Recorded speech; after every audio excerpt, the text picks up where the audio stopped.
زورے کلام تھا کہ ادائے کلیم تھی، جو بات اس نے کی وہ دلوں میں اتر گئی۔ زورے کلام سیگمنٹ کے ساتھ حاضر خدمت ہیں جی نور کی طرف ہم جائیں گے اور جانیں گے کہ آج کا ٹاپک کیا ہے اور آج کے بچے کون ہیں۔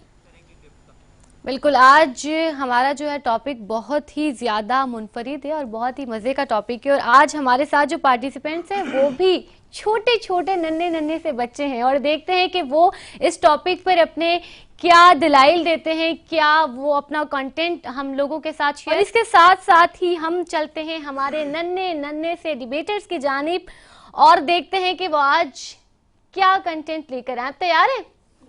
ہمارے ساتھ پہلے نمبر پر موجود ہے ماہروز ظفران، YMCA اسکول سے ان کا تعلق ہے۔ آج کا جو ہمارا عنوان ہے وہ ہے ہم دور کے ہاتھوں کو حنا بخشی ہے، اور اس پر بچے اپنا کنٹینٹ پیش کریں گے۔ ماہروز اب تیار ہیں؟ جی اسٹارٹ کیجئے۔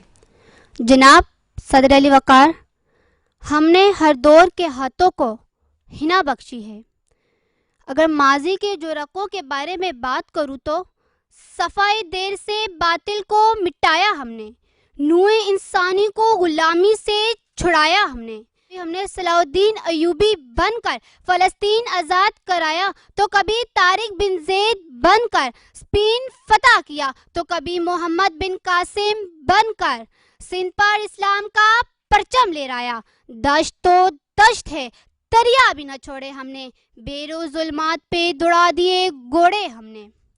جناب صدر علی وقار، ہندوستان جب غلامی کی تاریکیوں میں تھا اور فرنگیوں کے خلاف اٹھنے والے ہاتھوں کو کاٹ دیا جاتا تھا، تو وہ ہم ہی تھے جنہوں نے 1857 میں شعلہ زادی کو حنا بخشی، پھانسی کے پھندوں کو اپنے ہاتھوں سے چوما۔ فرنگیوں کی گولیاں ختم ہو گئی مگر ہمارے سینے ختم نہ ہوئے۔ جناب صدر علی وقار، پھر میں کیوں نہ کہوں کہ ہم نے ہر دور کے ہاتھوں کو حنا بخشی ہے۔ تاریخ شاہد ہے کہ ہم نے ہر دور میں فتح اور کامرانی سمیٹی ہے، پھر چاہے وہ جنگ و جدل کے میدان ہو یا پھر علم و ادب کے گہوارے، ہم نے ہر دور کے ہاتھوں کو حنا بخشی ہے۔ جناب صدر علی وقار، ہم وہ لوگ ہیں جن کے اسلاف نے اوج ثریا کو چھوا ہے۔ ہم نے قرآن کو ہاتھ میں تھام کر اور نعرہ تکبیر بلند کر کے دشمن کے صفوں کو کھنگالتے ہوئے فتح کا نعرہ بلند کیا، اور وہ ہم ہی ہیں جنہوں نے ہر دور کے ہاتھوں کو حنا بخشی ہے۔ جناب صدر علی وقار، وہ ہم ہیں جو کبھی بھی میدان میں نہ پیٹھ دکھائی ہے اور نہ کبھی پیچھے ہٹے ہیں۔ ہماری تاریخ ہے کہ ہم جب بھی میدان میں نکلے اپنی کشتیاں جلا کر نکلے، پھر چاہے وہ 1965 کی جنگ ہو یا پھر سیاچن اور کارگل کا معرکہ، ہم نے ہر دور میں